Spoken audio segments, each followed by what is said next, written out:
oduu baay'ee nama rifaasisu. Obboleessa keenya abbaan manaa boonii yeroo ammaa kana haala sodaachisaa fi haala baay'ee ulfaataa keessa jira. Haala salphaa sanatti hin fakkaatin, haala cimaa keessa jira.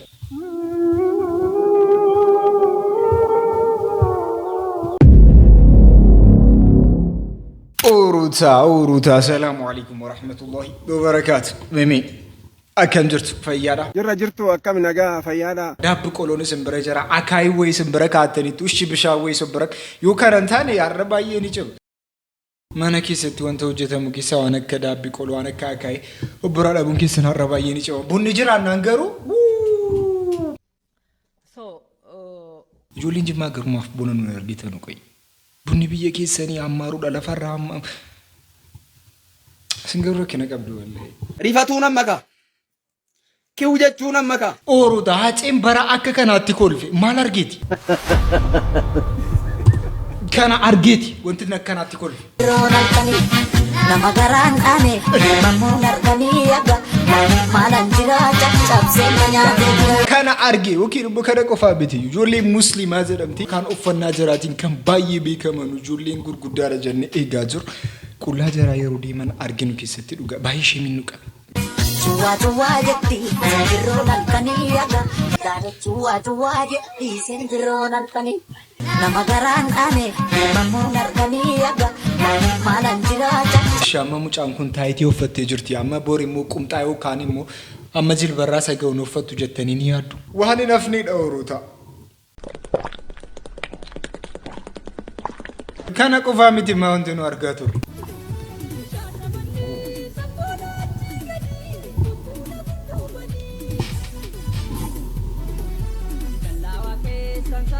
Awwaan agarre. Kuni soba. Awwaan agarre wanti sana agartanii hojjirate koomantee jaalatte barreessuu keessan akka hin dagan.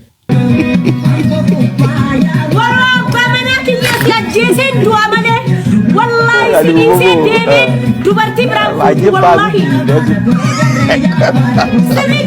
Namni akka kana haasoo koofii isaatii abbaa manaa mallee hin qabu. Abbaa manaa dhabee kan rakkatee kan bu'aa jiru ijoollee akka kanaati garuu Muhammad ajjeesuudhaaf wanti jarri.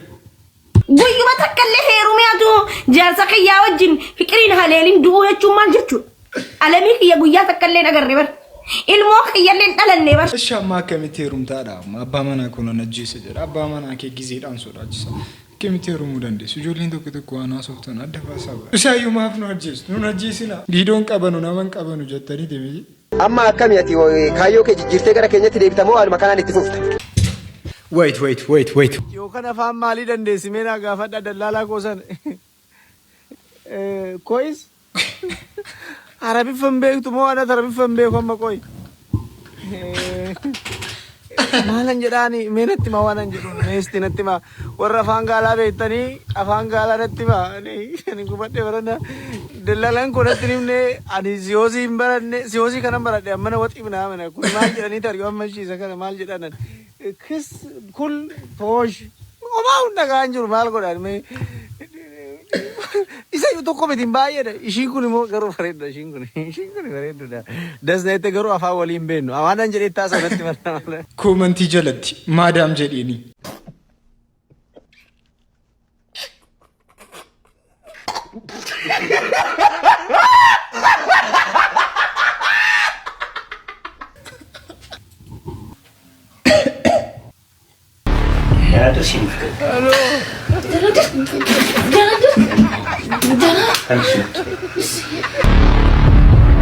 Halo.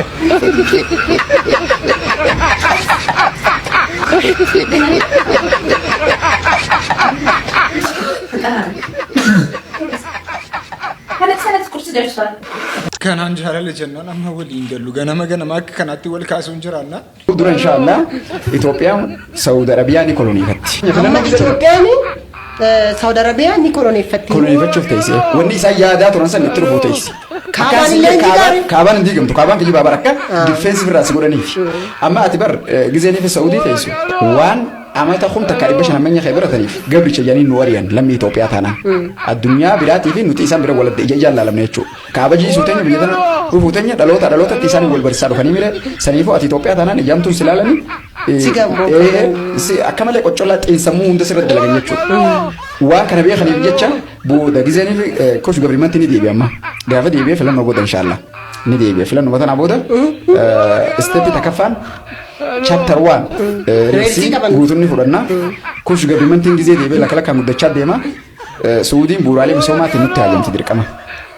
Saniif jecha Hamza Ibrahim nurraa waarkachuudhaaf qabeenya isaanii guututti agriimantii gootee nu dhaalchisuu qabdi jechuudha. Hadachi keessaa ol jaa'u maal qabdi isin gaazaa fi daaba qabdi waan nyaattu guutumatti hin qabdu. Kanaanii bitatti jechuudha isin bu'uuraalee misoomaa teekinooloojiis waanta maallaqa kanaan bitatti. Saniif jecha nuti illee Itoophiyaan ammoo rabbiin uumama waan wedduu badhaaseef jecha waan isaan itti haajamu waan jiruuf agriimantii gooneetuma laaftumatti isaan kontirool goonaa jechuudha.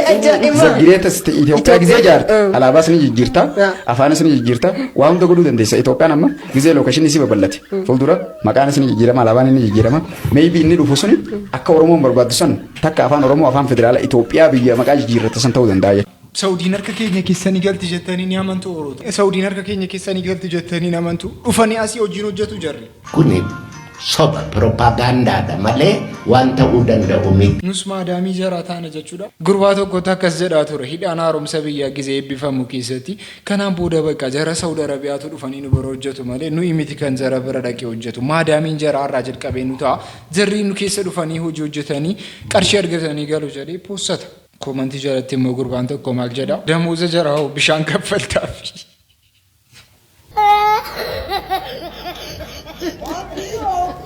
Jarri komantii irra jirtan dhugaa rabbi waa tokko siniin jechuun danda'u ammayyuu sin komantii sin komataa jirtan. Faamilii fakkeenyaaf biyyoon tun guyyaa duutu fooloo hagana takka qabdi arraan tana hagana qabdi jechuudha. Amma yoo biyyoon tun nama du'e namni keenya kun si mataa coome gaafa ijoollee haadharraa kufe moo maaltu nama du'e fooloo goosisuun jedhu namni du'e qabrii taa'e fooloo baak namaa deebisa qabrii fooloo baak inni deebiti hin deebitu. Kanaafuu amma biyyoon miileena seenu jirti guyyaa duutu inoo guyyaa dheengaddaa fooloo isii homaa 800 fi homaa 44 irra ture. Nama du'e irraa fooloo baak hin eeggatan ni beeytanii fooloo naman godhina fooloo isii gootan sam naa hoodhaa hottara anuu yookiin du'u hallayyaa irrattiif darbuu yookiin fooloo na gootanii. Akkasi bakka uummanni keenya yoo isin duutan yoo isin waa tokko taatan malee quba isin hin qabu gadi ta'e jenna gizee jiraannu keessatti waliif haa baru. Kanaafuu laayikiin sabskiraayibiin godhameera. Mimi.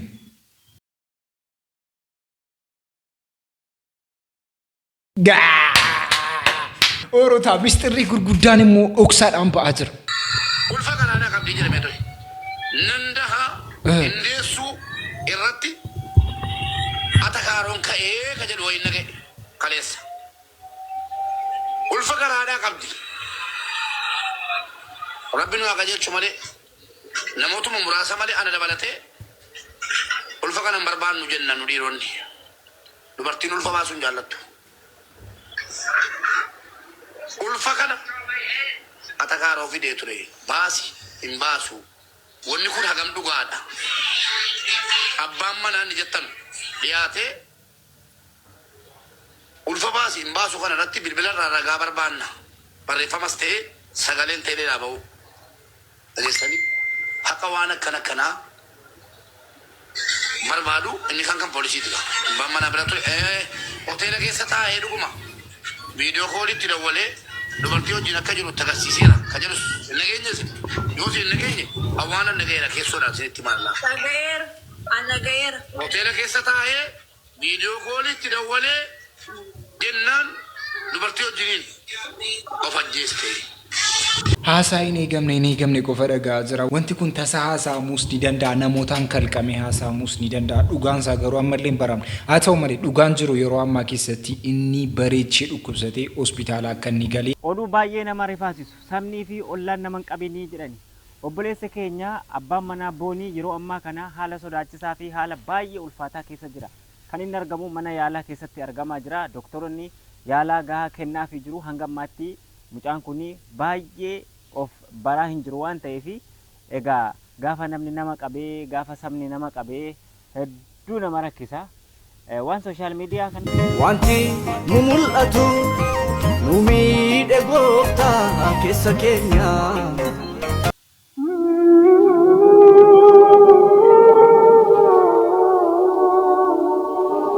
Sitti laannee biyya keenya.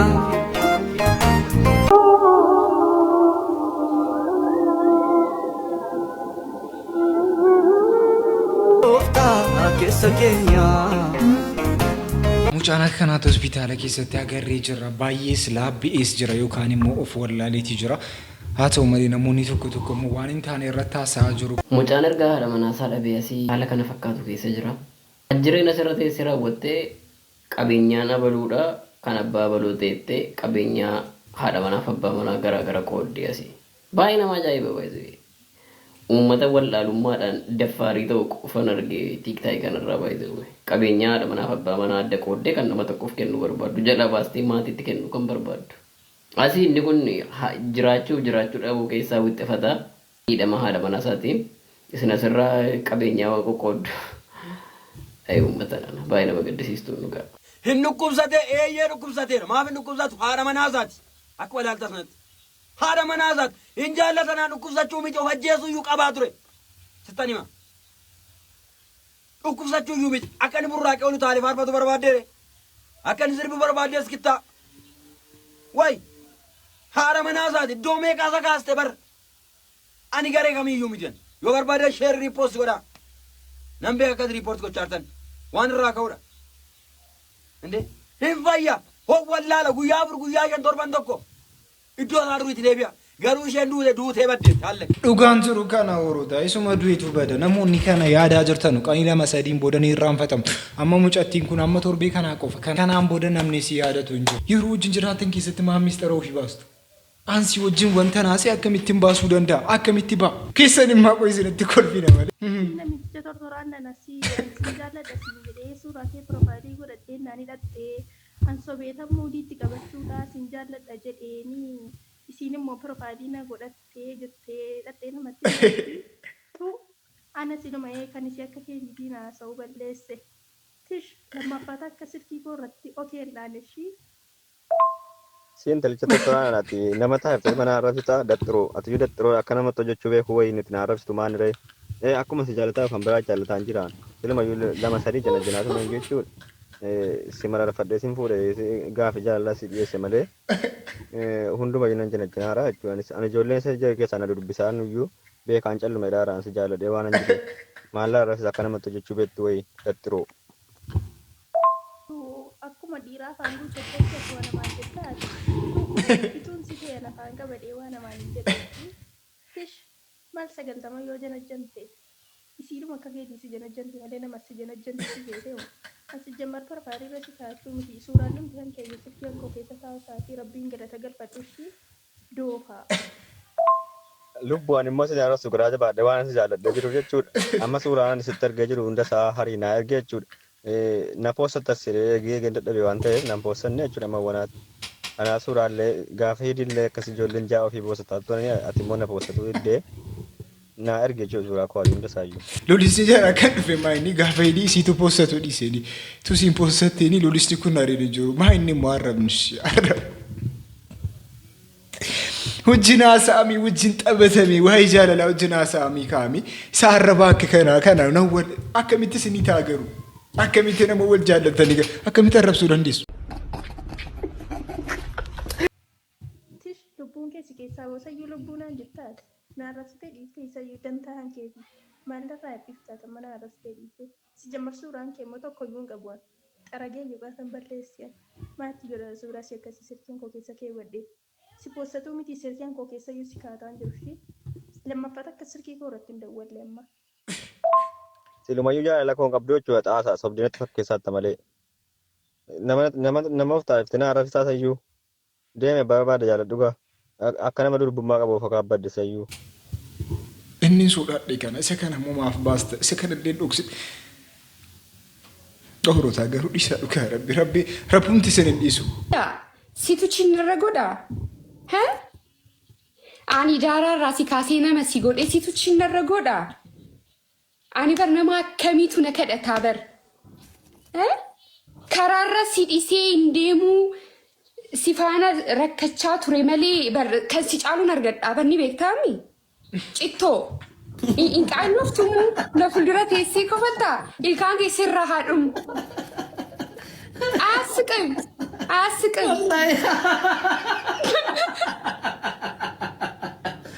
Wallahi dasni yeddi. Kan bishroonde. No, aasqam ani kofan tinjiru bar dhugaa dubbachuu jira.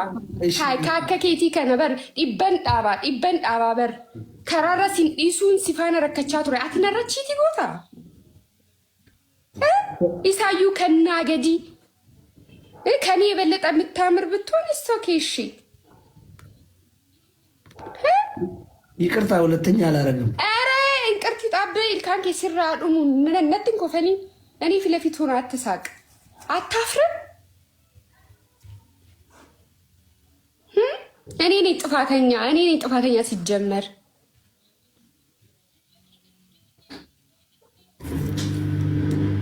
ማፍቱ ደሬን ዱበቱ ማፉስ ኦሲ ነትን ደቢሲን ሃይ ilmi dhiiraa maaliin utaanaan ijoollee durbaa yookaan warra ofii caaluu dhaqan waan haariidhaan yeroo ta'u qabeenyaan haa ta'u umriidhaan haa ta'u dhaabiidhaan haa ta'u amalaan haa ta'u bareedinallee tuu danda'amee caaluu qaba garuu bareedinaan ijoolleen durbaa caaltee baay'ee barbaachisaadha haa ta'u malee dhiirri yoo caale mana sana keessatti nagaa guddaatu jiru yoo sanan taane rakkisaadha yeroo ta'a nama sinii gadi fuuchuu qabdu sinii yeroo qabee ijoolleen dhiiraa kanarraa waan tokko barachuu nama sinii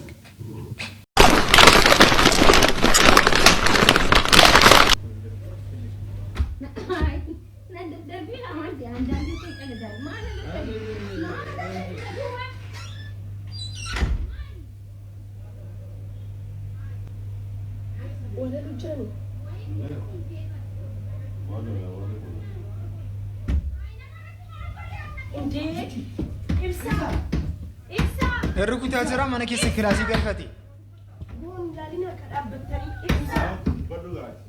Ibsa barika deemanii. Wariyaa. No wallahi. Bani. No maana softanii dee wallaahi jirtanii bar. Ibsa deemami asliyaama yookiis asliyaama. Ibsa. Ibsa na kabajdu. Wariyaa namni sitti Ibsa na kabajdu. Wallaahi sitti qaara ibsa. Hin cabsa barri kana. Bakka waliin softanii keessanii bani. Hin cabsa. Ibsa. Ibsa. Bani. Nurra bari. Dhiidee musaan. Ibsa bani naaju wallalta. Ibsa. Ibsa bani naaju wallalta. Ara joomina nurra bari. Ibsa. Maa sofne ibsa bani naaju wallalta. Asitti haasoftan ibsa. Ibsa kilaasii keessa galfattee maal hojjetaa jirti? Waan hojjechuu barbaade uummata biratus.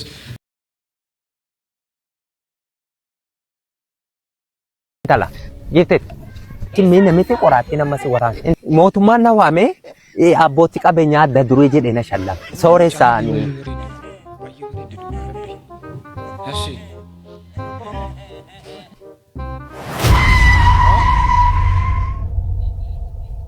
Maal ilaalaan jiru deemtanuu jaartaa? Ilaala si qabee sitti baasu. Maalnatti baastu boo agadhiisaa. Rabbicha koo Jaarsaa dhiisaa. Uy, jannata keessaa kutattee dhufte moo? Yaa badabbaa kosi kana fuudhani kan hin muti joo. Intala jettee qaacoon ammaasi mee namitti qoraatti namasi waraan. Lakkii waan hangoone yoo maal taatan ebbab? Waan taane yoo si waraane jedheetan. Lakkii waan hangoone yoo. Waa si ngoone? Waan hangoone hin jedhimti maarra deddeebitanii maaf na gaafattu? Intala haadha kumaa kooti beektaa? Beeka. Badriyaao. Beeka. Badroo. Beeka. Burtukeeo. Beeka. Naakeddao. Shubbaakeoo. Maal taatan? Beektaa shubbaakee. Beeka maal taatan? Gudiidha jiran. Dhageessetta? Maal taatan? Haadha kumaa gadi innis. Badriyaa gadi innis. Dheengadda immoo mootummaan na waame abbootii qabeenyaa adda duree jedhee na shallaa. Nama dhibba miti? Badaa. Sooreessaanii. Amma ijoolleen koo hundinuu biyya alaa jiru. Amma waa wayii rakkadhe. Namuma akka keetii kanan fuudhee qabeenya koo kana to'attuun barbaade. Amma isa kaan lafa isa kaan yakkutoo kennee isa kaan waan hunda godhee namuma qabeenya koo to'atu qofan barbaade. Qoy. Maaf gara biraa deemtu mucaadhuma kanaan waa'ee qabeenyaa keessanitti himaa jirtu na fuudhiidha. Na fuudhiidha umrii kana mucaa kan jarri kanaan dura turan garuu akkaataa jarri itti nama amansiifataa turan dhugaa rabbii nu waa tokko hin beeknu nu. Lafti qalaadiidha. haadha kumaa gadhiise badriyaa gadhiise anis akka tokko dargaggeessa wayii fakkaataa hin jiru. Fakkaataan jirta. Daasporaadha simmoodhaan beektaa miti. Ijoollee maal jedhanitti ilaa innan jedhe achi qabii as na qabii miti qabeenyi silaa dilbiidha miti suma fuudhee jennaan qabeenyuma koo to'achuu. Ana moo? Ana ofiif moo? Isin abbaa manaa koo ta'u miti abbaa koo ta'u. Nagaa deemaa turtan. Qaallichaa sirriitti deema amma balleessitanii wanta nu badee jira. Wanta balleessitanii jirtu waan hariyyuu akkamitti? Yoo taatan akaakayyuu gosayyuu. Saliroo ati kuma mataana yaannaan jaarsa fakkaadhe jaarsa na seete waggaa 98 reefi. Waggaa 98 reefi.